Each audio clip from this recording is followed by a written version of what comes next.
Hey everyone, tonight we're looking at something that affects all of us. But in medieval times it was so strange it would make your worst night of tossing and turning seem like a fancy hotel stay. We're talking about sleep, medieval sleep, and trust me, it was really weird. Before we start this trip through the strange world of medieval bedtimes, take a moment to get comfortable. Pull up that blanket, fix your pillow, maybe turn down the lights a bit. If you enjoy these deep looks into history's strangest parts, a like really helps the channel grow. And don't forget to subscribe if you haven't already. I always love hearing where you're listening from in the comments. So, drop a line and let me know what time it is in your part of the world. Tonight, we're going to look at how people in the Middle Ages did something as basic as going to sleep. From their really strange sleep schedules that would shock modern sleep experts. 2 sleeping spots that would make a college dorm room look fancy. 2 bedtime habits that sound more like medieval punishment than rest and relaxation. So settle in, close your eyes if you'd like, and let's travel back to a time when getting a good night's sleep was hard, dangerous, and sometimes meant sharing your bed with farm animals. Picture this. It's a winter evening in 1347, somewhere in the countryside of England.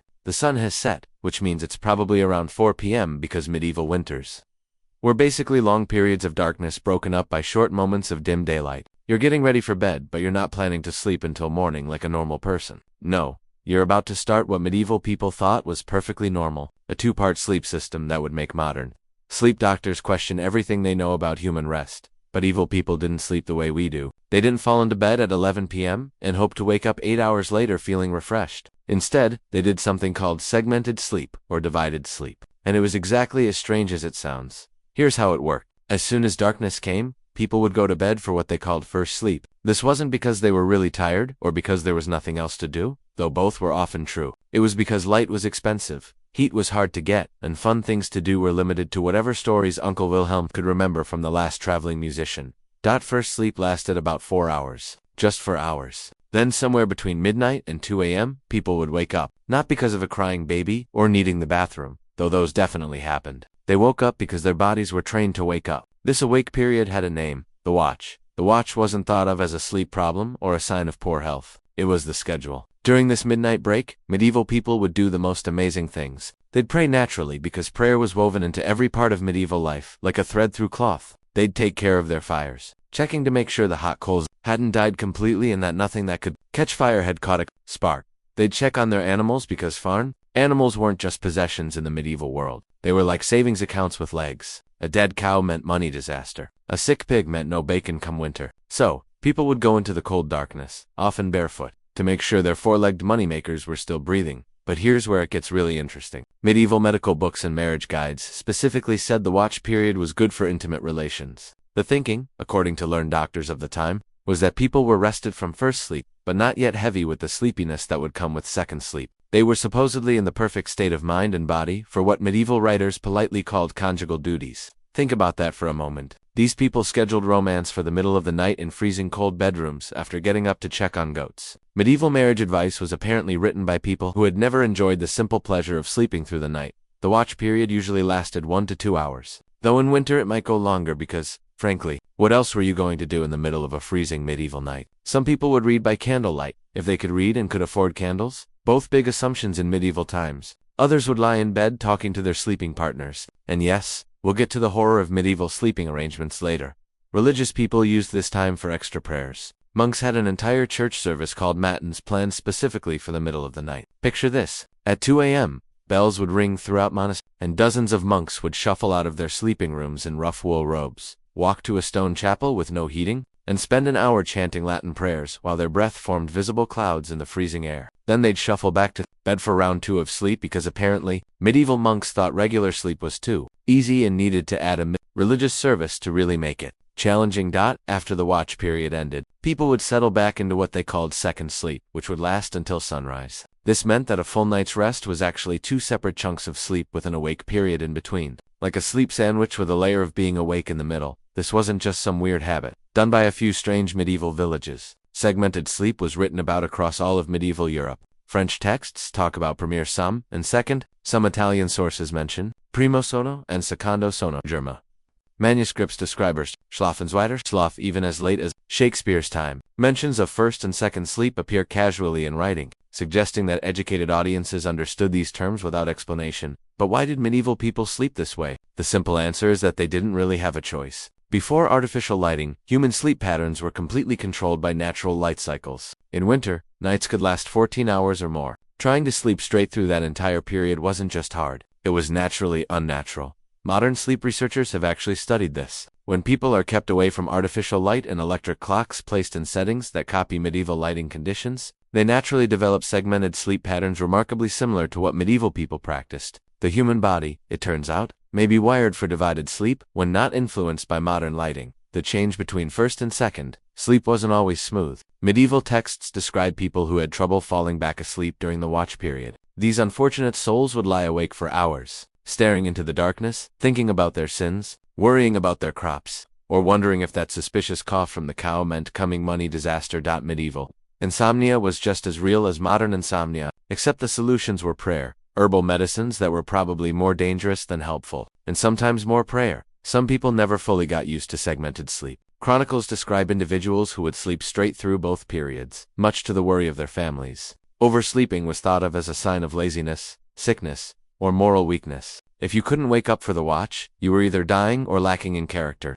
Possibly both. The watch period also served practical purposes beyond prayer and intimacy. This was when people would check their homes for signs of fire, which was a real and constant worry when your house was made of wood, straw, and hope, and heated by open flames. Families would choose someone to stay alert during the watch, making sure that everyone was still breathing, and that the roof wasn't quietly burning. Medieval mothers used the watch to care for young children. This was when they'd check on babies, change crude cloth diapers, nurse babies, or simply make sure that their children were still alive. Child death was so high that parents lived in constant fear of finding a cold, still form in the morning. Children were trained in segmented sleep from early childhood. Medieval parents would wake their young ones during the watch period to use chamber pots, say prayers, or simply reinforce the family's sleep schedule. This meant that medieval children grew up always tired by modern standards, which probably added to the general feeling of exhaustion that seems to have filled medieval life. The end of segmented sleep came slowly with improvements in artificial lighting. Better candles, oil lamps, and eventually gaslighting allowed people to stay awake later in the evening. This pushed their bedtime later, naturally squeezing the night into a single sleep period. By the Industrial Revolution, when electric lighting became common, continuous 8-hour sleep had become the standard, and the medieval two-sleep system was pushed to a historical footnote. But for hundreds of years, millions of people lived by this strange schedule. They thought it was completely normal to wake up in the middle of the night, have conversations, check on animals, say prayers, engage in intimate relations, and then return to sleep. To them, our modern habit of sleeping straight through the night would have seemed strange and possibly unhealthy. The segmented sleep system wasn't just about rest. It was a reflection of how medieval people organized their entire lives around the limits of their world. No electricity meant no long evenings. Limited heating meant saving body heat was crucial. Constant threats to health and property meant being watchful was necessary even during sleep. Medieval people didn't sleep for comfort, or feeling better the way we do. They slept for survival, and even sleep itself required careful management and constant attention. Now that we've covered the strange timing of medieval sleep, let's talk about where these people actually tried to get their rest. And when I say rest, I'm using the term very generously, because medieval beds were basically fancy torture devices designed by someone who clearly had never experienced the idea of comfort. Let's start with the peasants, who made up roughly 90% of the medieval population. Their sleeping surfaces were called pallets, which sounds quaint and rustic until you realize that a pallet was basically a sack stuffed with whatever organic garbage they could scrape together. We're talking about straw, hay, dried grass, rushes, moss, leaves, and sometimes, if they were feeling particularly fancy, sheep's wool that still smelled like the sheep. The straw they used wasn't the clean golden straw you might see in a harvest festival display. This was straw that had been lying around in fields, barns, and storage areas for months, collecting dirt, animal droppings, insects, mold, and various unidentifiable organic matter. It was scratchy, often damp, often filled with bugs, and always uncomfortable. The sack holding this delightful mixture was made from rough burlap, rough linen, or whatever sturdy fabric the family could get. Sometimes these sacks were reused grain bags that still carried the smell of whatever had been stored in them before. Imagine trying to sleep on a mattress that smelled like old wheat, barley, and the collected scents of a medieval storage building.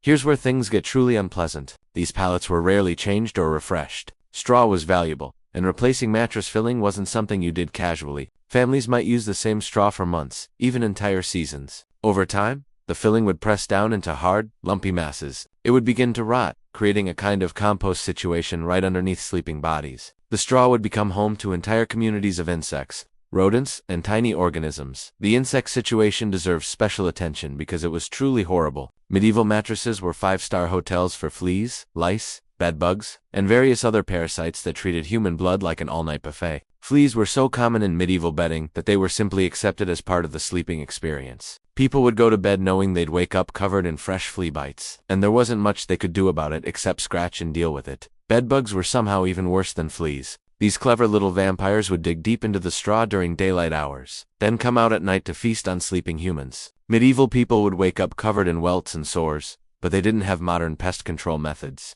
The best they could manage was sometimes burning bundles of scented herbs like wormwood or lavender around the bed, which probably did nothing except make their sleeping area smell. Like a medieval medicine shop, lice completed this unholy trinity of sleep-disrupting parasites. They would live in the straw, in the bedding, in people's hair, and in their clothing. Medieval people were basically walking lice homes, and their beds served as the main breeding and feeding grounds for these stubborn little creatures. But the horror doesn't end with insects. These pallets weren't raised off the ground like modern mattresses. They were placed directly on the floor, which in medieval homes was usually packed dirt, sometimes covered with rushes or straw. This meant that moisture from the ground would seep upward into the mattress, creating perfect conditions for mold, mildew, and rot. The floors themselves were problematic. Medieval homes didn't have solid foundations or waterproof flooring. The packed dirt would become muddy when it rained. Animals would track in mud, manure, and worse. People would spill food, drinks, urine, vomit, and various other bodily fluids. All of this would eventually work its way into the sleeping area, creating a kind of medieval swamp directly beneath where people were trying to rest. Some slightly richer peasants managed to raise their pallets on simple wooden frames. These weren't elegant bed frames. They were crude constructions made from rough-cut planks, often uneven and likely to collapse without warning. The frame might lift the mattress a few precious inches off the ground, but it also created perfect hiding spots for rodents, insects, and the occasional snake that wandered in looking for warmth. Pillows, as we understand them, simply didn't exist for most medieval people. If you were extraordinarily lucky, you might have a small sack filled with feathers collected from chickens or geese. More likely, you'd rest your head on a bundle of straw, a folded cloak, or simply find the least uncomfortable lump in your mattress. The idea of soft, supportive head and neck comfort was a luxury, so far beyond most people's reach that they probably didn't even dream about it. Medieval blankets were their own category of misery. Wool was the main material, but medieval wool wasn't the soft, processed fabric we know today. It was rough, scratchy, and kept the strong, unmistakable smell of sheep. These blankets were rarely washed because heating water was difficult. Soap was expensive and harsh, and drying heavy wool fabric in medieval conditions was nearly impossible. A typical family might share a single blanket among multiple people. Parents, children, and possibly extended family members would huddle together under one piece of scratchy, smelly wool. Personal blankets were a luxury that most families simply couldn't afford or justify. Now, let's talk about the wealthy, because surely they had better sleeping arrangements. Well, better is relative. Noble beds were certainly more fancy, but they came with their own unique problems. Wealthy families had feather mattresses, but these weren't the clean, sanitized, down comforters we know today. They were stuffed with feathers from whatever birds were available: chickens, geese, ducks, and sometimes more exotic birds. And these feathers weren't always properly cleaned or prepared. Feather mattresses presented their own challenges. They were expensive to keep up and nearly impossible to clean thoroughly. The feathers would clump together over time, creating lumps and valleys that made sleep uncomfortable. They also kept odors, not just the smell of the original birds, but also whatever human scents collected over months or years of use. Wealthy beds were often massive constructions that looked more like small rooms than sleeping surfaces. They featured heavy wooden frames, fancy curtains, and fabric canopies, but these weren't just for show. They served practical purposes. The curtains helped keep body heat in unheated bedrooms, and the canopy provided protection from insects, dust, and small animals that might fall from the rafters. The bed curtains were typically made from heavy wool or linen, and they were rarely cleaned. They would hang around the bed for years, collecting smoke from fires, cooking odors, dust, and human scents. By modern cleanliness standards, they would have been absolutely disgusting. But medieval people either didn't notice or didn't have alternatives. Even wealthy beds had serious problems. The wooden frames were often filled with insects that dug into joints and cracks.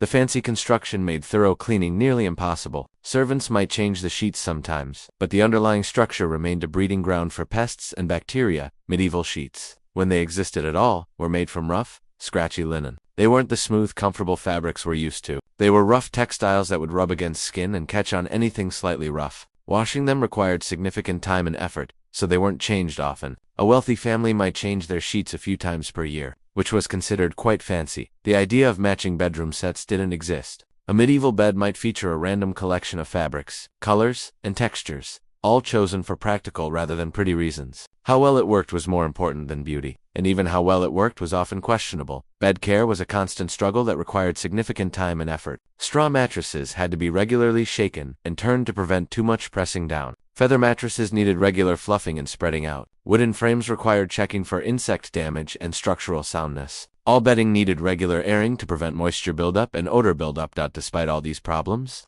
beds were valuable possessions that families treasured and protected. They were often mentioned specifically in wills and passed down through generations like heirlooms. A well-constructed bed frame might last for decades, even if the mattress filling required regular replacement. Wealthy families would invest substantial money in their beds, understanding that they represented a significant long-term investment. Medieval people spent about one-third of their lives in these uncomfortable, insect-infested, smelly beds. They would lie down each night knowing they'd wake up itchy, sore, and probably sporting fresh insect bites. But they didn't have alternatives. This was simply what sleep looked like in their world. The irony is that despite having such terrible beds, medieval people still managed to follow their segmented sleep schedules religiously. They would wake up in the middle of the night, do their watch period activities, and return to these awful sleeping surfaces for second sleep. Their dedication to this routine, despite the physical discomfort, suggests just how deeply rooted the practice had become in medieval culture. When we hear nightcap today, most of us think of a drink before bed. Maybe something with whiskey, perhaps paired with a cozy fire and questionable life decisions. But in medieval times, a nightcap wasn't something you drank. It was something you wore on your head, and it was absolutely necessary for survival. Medieval nightcaps were real, physical pieces of clothing designed to prevent your head from freezing during sleep. This wasn't vanity or fashion sense. This was practical survival gear for people who lived in buildings that had all the insulating properties of a tent made of sticks. Medieval homes were building disasters from a heating perspective. Stone walls carried cold like they were designed for refrigeration. Wooden structures had gaps that whistled with drafts. Straw roofs leaked air, water, and sometimes the small creatures that lived in them. Central heating was an idea that wouldn't exist for several centuries. The closest thing to temperature control was a fire in the main room, and even that was often allowed to die down at night to save precious fuel. Bedrooms were separate spaces. Cold, damp rooms where your breath would form visible clouds, and frost might form on the walls. In these brutal conditions, sharing body heat with animals wasn't strange. It was necessary. Animals made warmth continuously. They were available and willing heating partners. And unlike some human companions, they didn't complain about sleeping arrangements or steal blankets during the night. Let's start with the most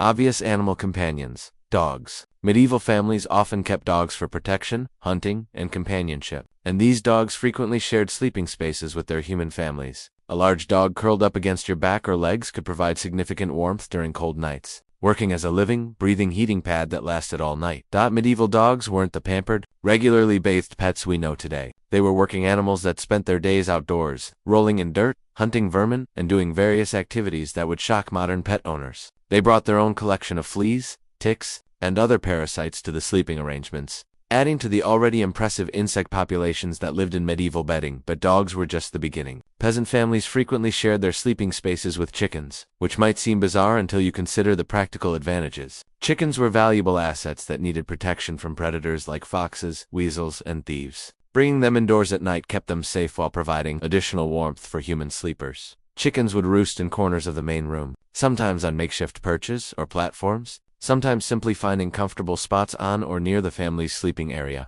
They created modest amounts of body heat, and their soft clucking and occasional fluttering provided familiar background noise that many medieval people found comforting. The downside, of course, was that chickens are not particularly house-trained animals. They would go to the bathroom wherever they happened to be, including on or near sleeping humans. Medieval people simply accepted this as part of the arrangement, cleaning up chicken droppings in the morning, along with all the other unpleasant maintenance tasks that medieval life required. Pigs were another common sleeping companion in peasant households. Medieval pigs were smaller and more manageable than modern farm pigs, but they were still big animals that created significant body heat. A pig sleeping near the family's bed could raise the room temperature noticeably, which was crucial for survival during harsh winters.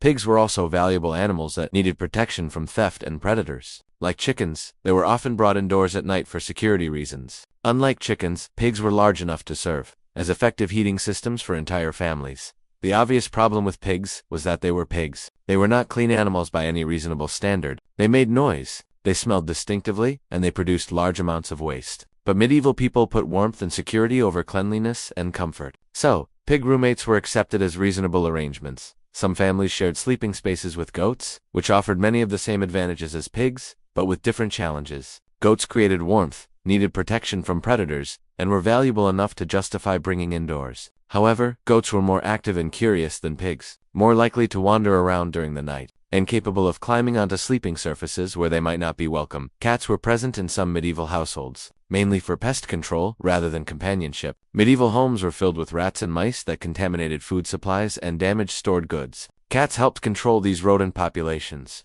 and they sometimes served as sleeping companions for humans, who didn't mind sharing their beds with semi-wild predators. Medieval cats were not the domesticated, predictable pets we know today. They were working animals with strong hunting instincts, territorial behaviors, and independent personalities. A cat might curl up with humans one night and disappear for several days the next, following its own agenda. Regardless of human preferences, the arrangement of animals and humans in medieval sleeping spaces required careful consideration and management. Animals needed to be positioned where they could provide warmth without interfering with human sleep comfort. They needed access to water and food during long winter nights. They needed to be secured so they wouldn't wander off or be stolen while everyone slept. Some families built crude partitions or barriers to separate different types of animals and prevent conflicts during the night. Chickens might be kept in one area, pigs in another, with dogs free to move between spaces. These arrangements required constant adjustment based on animal behavior, weather conditions, and family needs. The animal sleeping arrangements also required thinking about safety and health risks. Large animals like pigs could accidentally injure sleeping humans by rolling over or stepping on them. All animals carried parasites and diseases that could be passed to humans. Animal waste created cleanliness problems that increased disease risk and made sleeping areas unpleasant. Medieval people developed various strategies for managing these animal relationships. They learned to sleep lightly enough to avoid being injured by moving animals. They positioned themselves carefully to get the most warmth benefits, while reducing exposure to animal waste and aggressive behavior. They created routines for managing animal needs during the night without disrupting human sleep schedules. The social aspects of animal bed sharing were also significant. Wealthy families who could afford better heating and security didn't usually share their sleeping spaces with livestock. Having animals in your bedroom was a sign of poverty and low social status. Nobles might keep small lapdogs or hunting hounds in their chambers, but they didn't sleep with pigs and chickens. This created interesting social dynamics around animal sleeping arrangements. Peasant families might be embarrassed about their livestock sleeping companions when interacting with higher status individuals. Travelers staying in peasant homes might be stark shocked by sleeping arrangements that included multiple animal species. Religious attitudes toward animal sleeping companions were complex. Some religious authorities viewed the practice as evidence of moral decline or inappropriate closeness between humans and beasts. Others recognized it as practical necessity for poor families trying to survive harsh conditions. The decline of animal bed sharing came slowly with improvements in home heating and construction. As houses became better insulated and heating systems more effective, the critical need for animal warmth decreased. As economic conditions improved, families could afford separate shelters for their animals and better bedding for themselves. But for centuries, millions of medieval people shared their sleeping spaces with various animal species, creating complex household ecosystems where humans and animals lived together in close proximity. These arrangements were practical solutions to the harsh realities of medieval life. Even if they created their own challenges and complications, the practice reflects the fundamental difference between medieval and modern approaches to comfort, cleanliness, and personal space. Medieval people put survival over looks, warmth over cleanliness, and practical benefits over social rules. In their world, a pig in the bedroom was not a problem to be solved, but a resource to be managed. If you think medieval peasant sleep was challenging, wait until you hear about monastic sleep. Medieval monasteries took the already strange practice of segmented sleep and turned it into a form of spiritual athletics that would make modern sleep researchers cry with professional horror. Communities didn't just accept the natural two-sleep cycle that characterized medieval rest. They weaponized it for spiritual purposes, creating sleep schedules so demanding and interrupted that they bordered on systematic torture, disguised as religious devotion. Let's start with the basic structure of monastic sleep, which was governed by something called the canonical hours. These were specific times throughout the day and night when monks were required to gather for prayer services regardless of their personal sleep needs, energy levels, or desire to remain unconscious. The canonical hours divided the full day into 8 prayer periods, and several of these occurred during what normal people would consider prime sleeping time. The most notorious was Mattresses, which was scheduled for the middle of the night, typically around 2 a.m. or 3 a.m., right in the heart of when even medieval people expected to be unconscious. Picture this. You're a monk in a medieval monastery. You've gone to bed after Compline, the final prayer service of the evening. Probably around 8 p.m. or 9 p.m., you've managed to fall asleep in your rough wool robe on a wooden plank with minimal padding, surrounded by dozens of other monks in a cold, drafty sleeping hall. You're deep in first sleep when suddenly bells start ringing.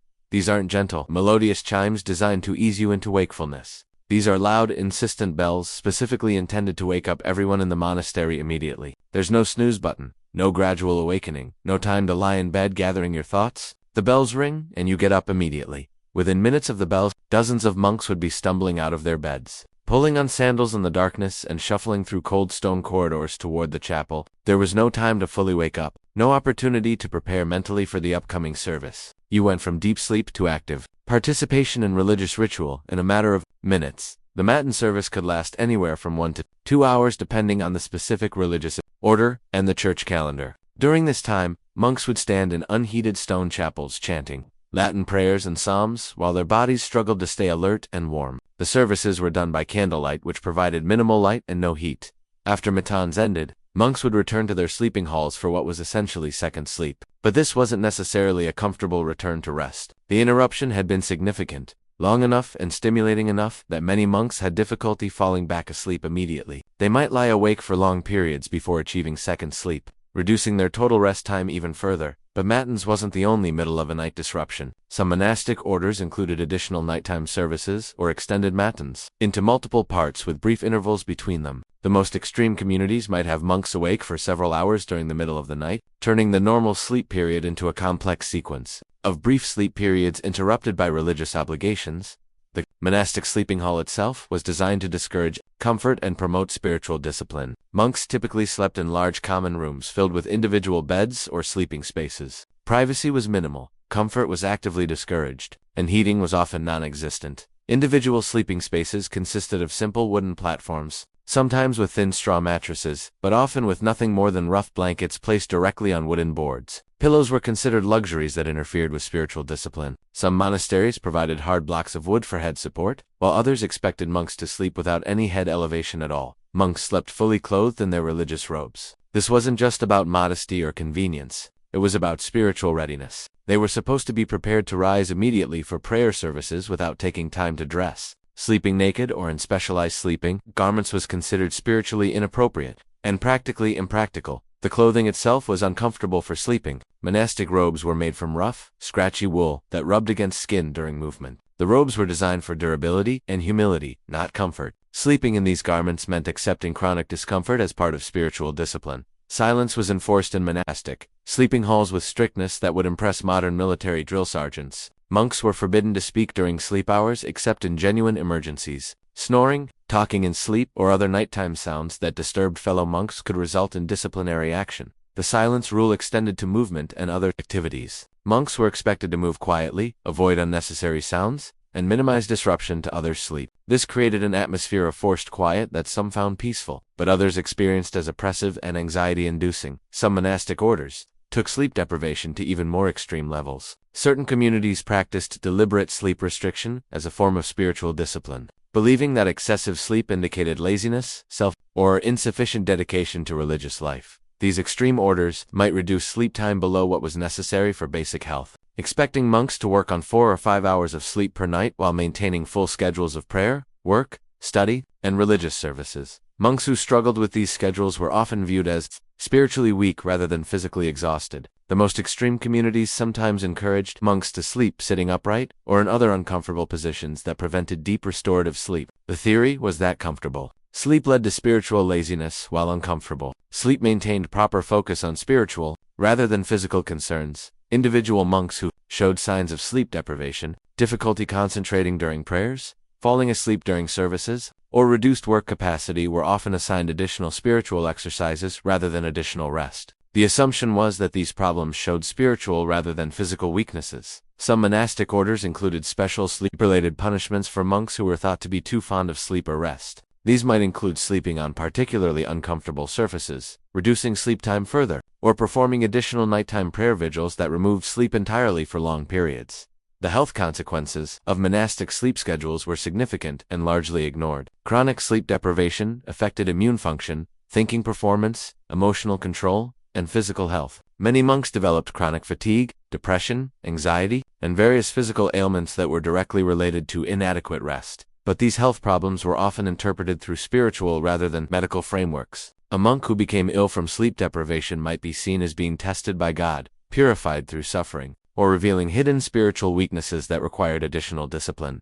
Some monastic communities developed reputations for producing saints and visionaries, but many of these religious experiences might have been related to sleep deprivation-induced hallucinations, altered mental states, or psychological symptoms of chronic exhaustion rather than genuine divine revelations. The social dynamics within monastic sleeping halls were complex and sometimes problematic. Monks who adapted well to the demanding sleep schedule might look down on those who struggled. Those who had difficulty with nighttime services might face social pressure, spiritual counseling, or disciplinary action from religious superiors. Age differences created additional complications. Older monks often had more difficulty with frequent sleep interruptions, while younger monks might adapt more easily to the demanding schedules. However, monastic communities typically expected all members to maintain the same sleep schedule regardless of age or physical capacity. The monastic approach to sleep reflected broader medieval attitudes toward physical comfort, spiritual discipline, and the relationship between body and soul. Sleep was viewed not as necessary, rest and recovery, but as a potential spiritual danger that needed to be carefully managed and frequently interrupted to prevent excessive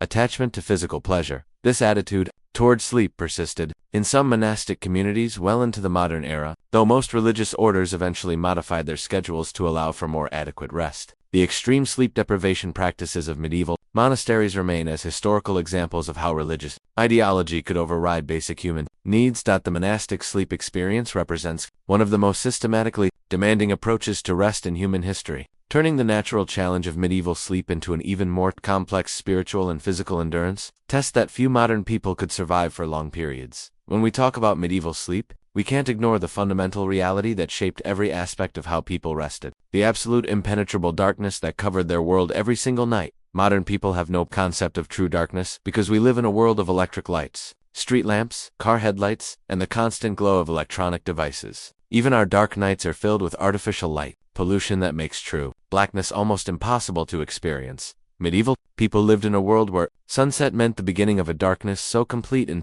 terrifying that it fundamentally changed human behavior, social organization, and mental well-being. When the sun went down, which could be as early as 4 p.m. during winter months, the world didn't just become dim, it became a hostile, alien environment where familiar spaces turned dangerous, and navigation became nearly impossible. The only sources of light available to medieval people were fire-based, candles, oil lamps, torches, and the occasional bonfire. These weren't the convenient, reliable light sources we might imagine. They were expensive, dangerous, smoky, and provided light that was weak, flickering, and limited in range. Candles were luxury items that most people couldn't afford to use casually. They were made from animal fat tallow or beeswax, both of which were valuable goods. Tallow candles smelled terrible when burning, and produced thick, bitter smoke that filled enclosed spaces with nauseating fumes. Beeswax candles smelled better, but were impossibly expensive for most people. A single candle might provide enough light to read by if you held the book very close, and the wick was fresh, but the light didn't extend much beyond a few feet. Multiple candles could light a small room moderately well, but the cost of burning several candles for an entire evening would be equal to a significant portion of a family's weekly income. Oil lamps were slightly more affordable, but came with their own problems. The oil was usually obtained from animal fat or plant sources, both expensive and sometimes rotten. The lamps smoked constantly, required frequent refilling, and produced a flame that was even more flickering and unreliable than candles. Torches provided more light, but were extremely dangerous in homes made of wood, straw, and other flammable materials. They also burned out quickly and required constant replacement. Most people used torches only for essential outdoor activities, like tending animals or responding to emergencies.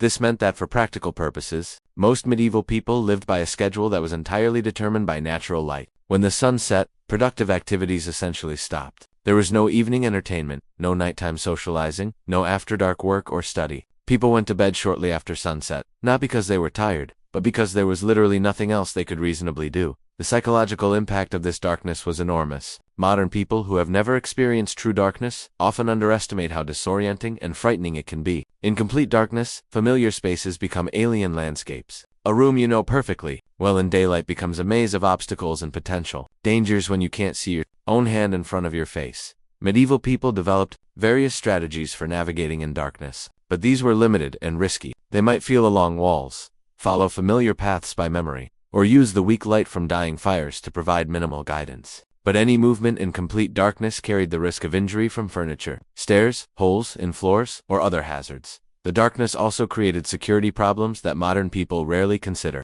In a world without street lights or reliable indoor lighting, it was incredibly easy for criminals, thieves, or enemies to approach buildings undetected. People couldn't see threats coming until they were essentially on top of them. This led to various defensive strategies around nighttime security. Dogs were valuable not just as companions, but as early warning systems that could detect intruders by sound or smell when human senses were useless. Families might choose someone to remain partially alert during the night, listening for suspicious sounds or movements. The darkness also influenced the timing and nature of criminal activity. Theft, violence, and other crimes were often planned around the cover of darkness when visibility was minimal and escape was easier. This created a cycle where nighttime became associated with danger and threat, making sleep even more mentally challenging. Weather made the darkness even more problematic. On cloudy nights, when moon and starlight were blocked, the blackness was so complete that people might become lost even in familiar locations. Rain or snow reduced visibility further and made any nighttime movement extremely hazardous. Seasonal variations in daylight hours had deep effects on medieval life patterns. During summer months, when daylight lasted until late evening, people could extend their active hours and maintain more normal sleep schedules. But during winter, when darkness fell in mid-afternoon and lasted until late morning, the forced confinement to dark spaces created problems ranging from depression to cabin fever. The darkness affected social relationships and family dynamics in ways that modern people might not consider. Families were forced into close proximity for extended periods when outdoor activities became impossible. Privacy was already limited in medieval homes, but darkness eliminated even the possibility of finding separate spaces for individual activities. Children were particularly affected by the extensive darkness. Modern children who are afraid of the dark can usually find comfort in nightlights, hallway lighting, or electronic devices. Medieval children had to cope with darkness so complete that they couldn't see anything beyond their immediate sleeping area, and even that only if a fire was still burning nearby. The darkness also influenced religious and spiritual beliefs in significant ways. Night became associated with evil, danger, and supernatural threats. Biblical references to the terror that flies by night resonated powerfully with people who genuinely feared what might be lurking in the impenetrable blackness surrounding their homes. Many medieval folklore traditions reflect the reality of living in complete darkness. Stories about creatures that only came out at night, about the dangers of venturing outside after sunset, and about the protective power of light and fire reflected genuine fears and practical concerns about navigating a world without artificial illumination. The morning sunrise had a psychological and practical significance that modern people can barely imagine. The return of light meant the return of safety, productivity, and normal social interaction. People greeted dawn not just as the beginning of a new day, but as deliverance from the isolation and vulnerability of darkness. This daily cycle of light and darkness created a rhythm of life that was fundamentally different from anything we experience today. People lived in constant awareness of the sun's position and the approaching night. Activities were planned around making the most of productive use of daylight hours. Social gatherings, work schedules, and even meals were timed to avoid the limitations imposed by darkness. The economic implications of this light dependency were significant. Industries that required good visibility, textile work, metalwork, scholarly activities, artistic pursuits were severely limited by available daylight hours. This affected productivity, economic development, and the accumulation of knowledge in ways that rippled through medieval society. The transition to artificial lighting came slowly and unevenly. Wealthy urban centers might have some street lighting or public torches, but these were rare exceptions rather than normal infrastructure. Most people continued to live by natural light cycles well into the modern era, making the medieval experience of darkness a reality for the vast majority of human history. Understanding this darkness is crucial to understanding medieval sleep patterns because the absolute blackness that surrounded people every night wasn't just an inconvenience. It was a fundamental force that shaped their daily lives, their sleep schedules, their social relationships, and their understanding of safety and security in the world. While we've been exploring the strange world of medieval sleep customs, it's important to remember that not everyone adapted successfully to these strange arrangements. Medieval people suffered from insomnia, sleep disorders, and various nighttime ailments, just like modern people do, except they had to deal with them without sleep studies, prescription medications, or any real understanding of what was happening to their bodies and minds. Medieval insomnia was a well-documented problem that affected people across all social classes. Chronicle accounts, medical texts, and personal writings from the period described countless individuals who struggled with sleeplessness, restless nights, and the daytime exhaustion that followed. But the medieval understanding of sleep disorders was filtered through religious, medical, and cultural frameworks that would seem bizarre to modern Sleep specialists. The most common explanation for persistent sleeplessness was spiritual in nature. Medieval people often interpreted insomnia as a sign of divine displeasure, unconfessed sin, or demonic interference. If you couldn't sleep, it might mean that God was trying to communicate with you, that your soul was troubled by hidden guilt, or that evil spirits were preventing your natural rest as part of some supernatural assault. This spiritual interpretation led to treatments that focused on prayer, confession, repentance, and various religious remedies, rather than addressing potential physical or psychological causes. Insomniacs might be advised to increase their prayer time, fast more strictly, confess more thoroughly, or perform additional acts of religious devotion to restore divine favor and natural sleep patterns. Medieval medical theory also provided explanations for sleep disorders, though these were based on the humoral system that dominated medieval understanding of health and disease. According to this framework, sleeplessness resulted from imbalances between the four bodily humors: blood, phlegm, yellow bile, and black bile. Different types of insomnia were attributed to different humoral imbalances. Restless, agitated sleeplessness might be caused by excess yellow bile color, creating a hot, dry condition that prevented peaceful rest. Melancholic insomnia, characterized by sadness and worry, was attributed to excess black bile. Sleeplessness, accompanied by physical restlessness, might indicate too much blood, while sluggish wakefulness could suggest excess phlegm. The treatments derived from humoral theory were often more harmful than helpful. Bloodletting was a common remedy for sleep disorders attributed to excess blood involving the deliberate removal of blood through cutting, leeching, or cupping. Patients who were already exhausted from sleeplessness would be further weakened by having their blood drained, often making their sleep problems worse rather than better. Purging was another standard treatment involving the use of laxatives, emetics, or other substances designed to expel excess humors from the body. Sleep-deprived patients might be given powerful purges that caused violent diarrhea or vomiting based on the theory that eliminating corrupted humors would restore natural sleep patterns. Herbal remedies were widely used for sleep disorders, and some of these were actually effective, though often dangerous. Poppy preparations containing natural opiates could induce sleep, but carried risks of overdose, addiction, and other complications. Mandrake mandragora was used as a sleep aid, but was highly toxic and could easily cause poisoning or death. Other herbal treatments included preparations made from lettuce seeds, which were believed to have sedative properties, and various scented herbs like lavender, chamomile, and valerian that were burned or placed near sleeping areas. Some of these gentler remedies may have provided mild benefits without serious side effects. Dietary approaches to treating insomnia were based on medieval understanding of how different foods affected the humoral balance. Patients might be advised to avoid hot foods that could increase yellow bile, or to consume more cool foods to counteract excessive heat in their bodily systems. The foods considered problematic for sleep included spices, alcohol, red meat, and other items thought to generate internal heat and agitation. Recommended sleep-promoting foods might include lettuce, milk, certain fish, and various preparations thought to have cooling or calming effects on the body's humoral balance. But medieval sleep disorders weren't limited to simple insomnia. Period sources describe conditions that modern medicine would recognize as sleep apnea, restless leg syndrome, night terrors, and various other sleep-related problems. However, these were interpreted through medieval frameworks that often missed their true nature. Sleep apnea, which causes people to stop breathing repeatedly during sleep, was sometimes described in medieval texts, but was usually attributed to demonic possession or divine punishment rather than physical obstructions in the airway. People who snored loudly or seemed to struggle for breath during sleep might be subjected to exorcism rituals rather than medical treatment. Night terrors and nightmares were particularly problematic in medieval contexts because they were often interpreted as spiritual attacks or prophetic visions, rather than sleep disorders. People who experienced vivid, frightening dreams might be considered blessed with divine visions,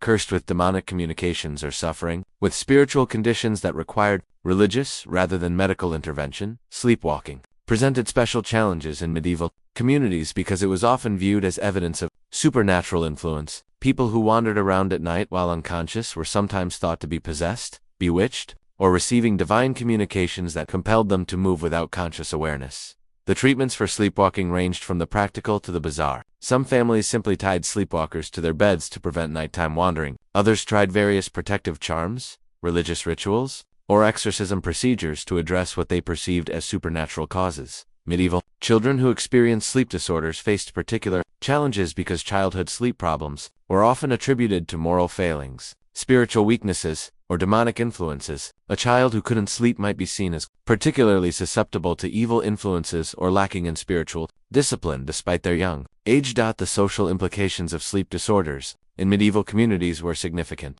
People who suffered from chronic insomnia, loud snoring, or disruptive sleep behaviors might face social isolation, suspicion, or accusations of spiritual corruption. In communities where shared sleeping arrangements were common, disruptive sleep disorders affected not just the sufferer, but everyone in their sleeping area. Some sleep disorders were actually made worse by medieval sleeping conditions. The shared beds, poor air quality, uncomfortable mattresses, and temperature extremes that characterized medieval sleep environments could worsen existing sleep problems or create new ones. The segmented sleep schedule that was normal in medieval times might have been particularly difficult for people with certain sleep disorders. Individuals who had trouble falling asleep initially might find it even more challenging to return to sleep after the required midnight awakening. Medieval monasteries, with their extremely demanding sleep schedules and frequent nighttime disruptions, probably created sleep disorders in otherwise healthy individuals while making existing sleep problems much worse. The chronic sleep deprivation that was considered spiritually beneficial in monastic communities would have had serious health consequences that were rarely recognized or addressed. Despite these challenges, some medieval people found ways to cope with their sleep disorders, using practical strategies that were surprisingly modern in their approach. They might adjust their sleeping positions, modify their diet, create more comfortable sleeping environments within the constraints of their circumstances, or develop personal routines that help them manage their sleep difficulties. The medieval experience of sleep disorders reminds us that these problems have plagued humanity throughout history, even though the understanding and treatment of such conditions has evolved dramatically. Medieval people who couldn't sleep faced not only the physical and psychological consequences of sleep deprivation, but also the additional burden of social and spiritual interpretations that often made their suffering worse rather than better.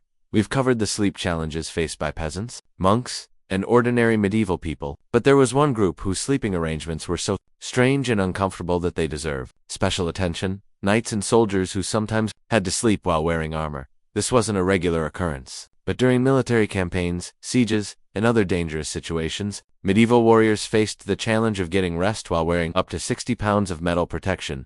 Let's be clear about something first. Most knights and soldiers didn't regularly sleep in full armor. Under normal circumstances, they would remove their metal protection for sleep just like anyone else would take off uncomfortable work clothes at the end of the day. Armor was hot, heavy, restrictive, and made normal sleep positions nearly impossible. Only extreme circumstances forced people to sleep while armored, but those extreme circumstances occurred frequently enough that sleeping in armor became a recognized part of medieval military life. During active campaigns in enemy territory, knights might sleep in partial or full armor to be ready for surprise attacks. During sieges, defenders might remain armored for days or weeks at a time. In hostile environments where immediate combat readiness was essential for survival, warriors had to find ways to get rest while maintaining their protection. The physical challenges of sleeping in armor were enormous. Chainmail, which was common throughout much of the medieval period, consisted of thousands of interlocking metal rings that created a flexible but heavy protective garment. A full suit of mail could weigh 30 to 50 pounds distributed across the entire body, but concentrated on the shoulders and torso. Sleeping in chain mail meant dealing with the constant weight pressing down on your body, the metal rings pressing into your flesh at pressure points, and the way the mail shifted and bunched up when you tried to lie down. The rings would pinch skin, catch on bedding, and create uncomfortable pressure spots that made sleep nearly impossible later. Medieval plate armor presented different, but equally challenging problems for sleep. While plate armor distributed weight more evenly than mail, it was rigid and restrictive, making it difficult to find comfortable sleeping positions. The joints and connections between plates would dig into flesh, and the overall inflexibility of the armor made normal sleep movements impossible. Knights sleeping in armor had to learn specialized sleeping positions and techniques. Many slept sitting up or propped against walls, trees, or other supports because lying flat was too uncomfortable or impossible in rigid armor. Others learned to sleep on their sides in carefully arranged positions that minimized pressure points and allowed for some rest. Despite the metal constraints, the psychological challenges were almost as significant as the physical ones. Sleeping while wearing armor required maintaining a state of partial alertness because you needed to be ready for immediate action if attacked. This hypervigilant state was incompatible with deep restorative sleep, meaning that armored sleepers often woke up exhausted, despite having rested for several hours. Bad medieval military manuals and chronicles describe various strategies that warriors used to make armored sleep more bearable. Some would remove just their helmets and gauntlets, keeping the rest of their armor on while allowing their heads and hands some relief. Others might loosen or partially remove pieces that weren't absolutely essential for immediate protection. The concept of sleeping in shifts became particularly important for armored soldiers. Groups of knights might organize watch schedules, where some members remained fully alert and armored while others were allowed to remove some pieces and get better rest. This system provided security, while allowing for some recovery of sleep-deprived warriors. Squires and other support personnel played crucial roles in managing armored sleep arrangements. They might help adjust armor for better sleeping positions, provide additional padding or support, or assist with partial removal and replacement of armor pieces during rest periods. The padding worn under armor, called gambeson or akidon, was designed primarily for protection during combat, but also served important functions during sleep. These thick quilted garments provided some cushioning between metal, armor, and flesh, reducing pressure points and making sleep slightly more comfortable. However, the padding also created its own problems for sleeping. Gambesons were thick, hot, and often became soaked with sweat during extended wear. Sleeping in sweat-soaked padding while wearing metal armor created uncomfortable, unhygienic conditions that could lead to skin problems, infections,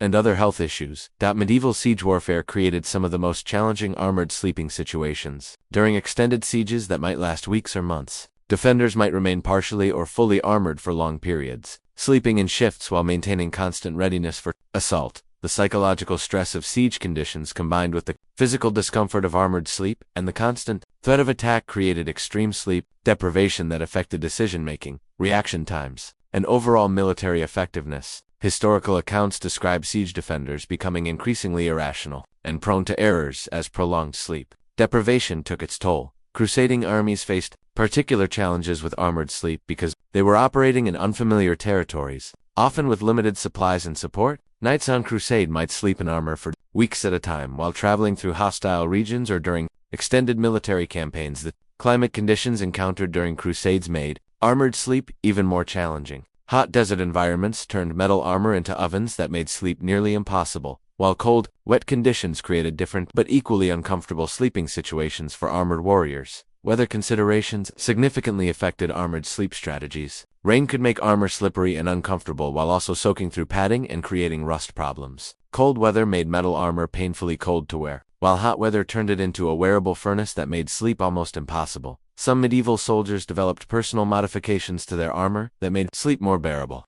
These might include additional padding in specific locations, adjustments to straps and fittings that reduced pressure points, or the addition of removable pieces that could be quickly detached for sleep and reattached for combat. The social dynamics of armored sleep were also significant. Knights and soldiers sleeping in armor were often in close proximity to each other, sharing cramped spaces in military camps, castle courtyards, or temporary shelters. The sounds of metal armor clinking and scraping as people moved in their sleep created constant noise that made rest more difficult for everyone. Medical problems related to prolonged armor wearing and armored sleep were common but poorly understood. In medieval times, pressure sores, joint problems, circulation issues, and various other health complications resulted from extended periods. Wearing heavy restrictive armor while trying to rest, the end of armored sleep practices, came gradually with changes in military technology, tactics, and organization. As firearms became more common and effective, heavy armor became less useful and was gradually abandoned by most military forces. Improved military logistics and organization also reduced the frequency of situations where soldiers needed to sleep while armored. However, the practice persisted in some contexts well into the early modern period. Elite cavalry units, ceremonial guards, and soldiers in particularly dangerous situations continued to occasionally sleep while armored. Even after it had become uncommon for most military forces, the medieval experience of sleeping in armor represents one of the most extreme challenges that people have faced in trying to get rest while maintaining protection and readiness. It demonstrates the extraordinary lengths that medieval people would go to in order to survive in their dangerous, unpredictable world, even when it meant accepting severe sleep deprivation and physical discomfort as normal parts of military life. As we near the end of our journey through the weird world of medieval sleep, it's time to address one of the most remarkable aspects of this entire story: how completely and thoroughly medieval sleep patterns disappeared from human memory. The segmented sleep system that millions of people practiced for centuries simply vanished from common knowledge, replaced by our modern 8-hour sleep schedules so completely that most people today have never heard of first sleep and second sleep. This wasn't just a gradual change, it was a systematic erasure of human sleep history that happened so thoroughly that by the 19th century, people had forgotten that humans had ever slept any other way. The elimination of segmented sleep represents one of the most successful cultural transformations in human history, changing not just how people slept, but how they remembered sleeping. The process began with the introduction of better artificial lighting. Candles improved in quality and became more affordable. Oil lamps became more efficient and reliable. Gas lighting was introduced in urban areas, providing street illumination that extended the useful evening hours. Each improvement in lighting technology pushed bedtime later and compressed the natural sleep period. But lighting alone didn't eliminate segmented sleep. It was the Industrial Revolution that delivered the final blow. Factory work required standardized schedules that were incompatible with the flexible timing of segmented sleep. Workers couldn't wake up in the middle of the night for personal activities and still maintain productivity during fixed work shifts. Industrial capitalism needed workers who were alert and productive during specific hours, and segmented sleep interfered with this requirement. The natural rhythm of first sleep, watch period, and second sleep was too unpredictable and individual to work with mass production schedules. Factory owners and managers began actively discouraging segmented sleep among their workers. They promoted the idea that sleeping straight through the night was more efficient, healthier, and morally superior to the old-fashioned divided sleep pattern. Workers who maintained traditional sleep schedules were sometimes characterized as lazy, undisciplined, or backward. The medical establishment played a crucial role in eliminating segmented sleep by turning it into a disease. Doctors began treating middle-of-the-night wakefulness as a sleep disorder rather than a natural pattern. People who woke up during the night and couldn't return to sleep immediately were diagnosed with insomnia and prescribed treatments to eliminate these abnormal wake periods. This medical redefinition of normal sleep had deep consequences. What had been considered natural and healthy for centuries was suddenly classified as problematic and unhealthy. People who experienced natural wake periods during the night began to worry that something was wrong with them, creating anxiety that actually made sleep problems worse. Religious institutions also contributed to the elimination of segmented sleep, though somewhat accidentally. As artificial lighting made evening religious services more practical, churches moved away from the middle-of-the-night prayer schedules that had reinforced segmented sleep patterns. The watch period lost its religious significance and social support. Urban development played a role by creating environments that were incompatible with traditional sleep patterns. City noise, lighting, and activity schedules made the quiet, dark conditions necessary for natural segmented sleep increasingly rare. Urban dwellers were forced to adapt to continuous sleep patterns, whether they preferred them or not. The rise of scientific sleep research in the late 19th and early 20th centuries solidified the new sleep orthodoxy. Early sleep researchers working in environments with artificial lighting and industrial schedules studied subjects who had already adapted to continuous sleep patterns. They concluded that 8 hours of uninterrupted sleep was the natural human pattern because that's what they observed in their contemporary subjects. These scientific findings were used to justify the elimination of segmented sleep practices in the few communities where they persisted. Traditional sleep patterns were characterized as primitive, unhealthy, or inefficient compared to modern continuous sleep. People who maintained old sleep habits were encouraged to modernize their rest patterns for better health and productivity. Educational institutions reinforced the new sleep standards by teaching that continuous sleep was normal and healthy, while ignoring or dismissing historical evidence of different sleep patterns. Textbooks, health courses, and public education campaigns promoted 8-hour sleep as the only proper approach to rest.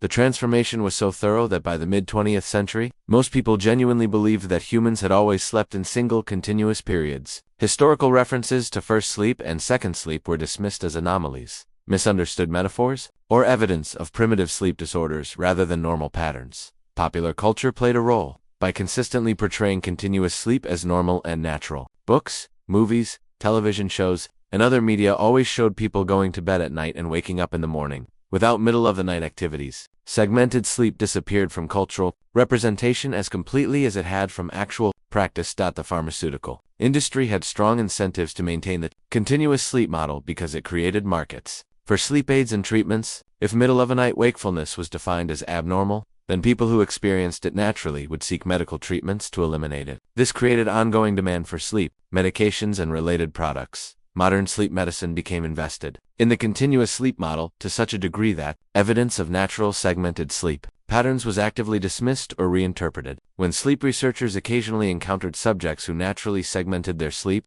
this was treated as pathological rather than as evidence that the standard model might be incomplete. The economic implications of the sleep transformation were enormous. Industries built around continuous sleep schedules, from factory work to office jobs to service industries, benefited from having workers who were predictably available during standard hours. The entire structure of modern economic life was organized around the assumption that people would sleep continuously during designated night hours. Housing design reflected and reinforced continuous sleep patterns. Bedrooms were designed for single-period sleep with lighting, temperature control, and layouts that assumed people would go to bed at night and wake up in the morning without extended middle-of-the-night activities. The psychological consequences of eliminating segmented sleep may have been significant, but are difficult to measure. Some researchers suggest that the natural contemplative period that occurred during the traditional watch time served important functions for emotional processing, creativity, and spiritual development that were lost when continuous sleep became standard. However, the rediscovery of segmented sleep in recent decades has begun to challenge the dominance of the continuous sleep model. Sleep researchers working in environments without artificial light have consistently found that humans naturally gravitate toward divided sleep patterns. When not influenced by modern lighting and scheduling pressures, this research has sparked renewed interest in the historical evidence for segmented sleep and raised questions about whether our modern sleep patterns are actually optimal for human health and well-being. Some sleep specialists now acknowledge that wakefulness might be natural rather than pathological. In certain circumstances, the story of how segmented sleep disappeared from human culture demonstrates the power of technological, economic, and social forces to reshape not just human behavior but human memory. Within a relatively short period, an entire way of living that had characterized human existence for millennia was not just abandoned, but completely forgotten. Understanding this transformation helps explain why medieval sleep patterns seem so strange to us today. We're not just looking at different sleep habits, we're looking at a completely different relationship between humans and rest that was systematically eliminated from our cultural knowledge and replaced with patterns that serve industrial and economic needs rather than natural human rhythms. Medieval approach to sleep, with all its challenges and peculiarities, may have been more aligned with natural human sleep patterns than our modern continuous sleep system. The weird medieval sleep habits we've been exploring might actually be less weird than the sleep patterns we consider normal today. As we come to the end of our journey through the bizarre world of medieval sleep, it's worth taking a moment to reflect on just how different sleep was for our ancestors compared to what we experience today. Every aspect of medieval rest, from the timing to the environment to the social arrangements, was shaped by constraints and circumstances that are almost impossible for modern people to imagine. The segmented sleep system, with its first sleep, watch period, and second sleep, wasn't just a quaint historical curiosity. It was a fundamental organizing principle of medieval life that influenced everything from religious practices to romantic relationships. People structured their entire nights around waking up in the middle of the darkness to tend to practical needs, spiritual obligations, and social connections.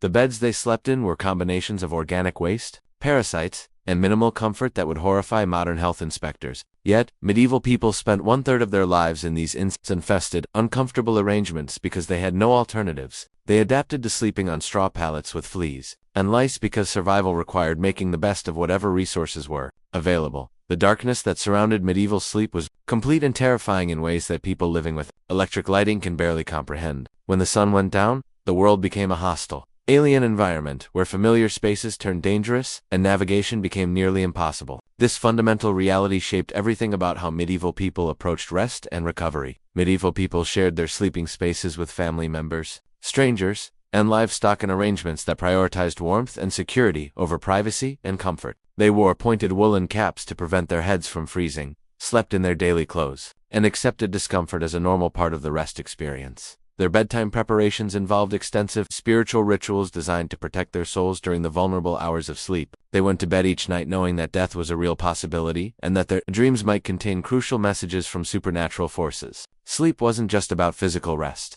It was about spiritual survival. Religious communities turned the already challenging medieval sleep experience into a form of spiritual athletics that involved systematic sleep deprivation and middle-of-the-night prayer services. Monks willingly subjected themselves to sleep schedules that would be considered torture by modern standards because they believed suffering during rest would improve their chances of eternal salvation. Knights and soldiers sometimes slept while wearing heavy metal armor, accepting extreme discomfort and exhaustion as necessary prices for maintaining readiness.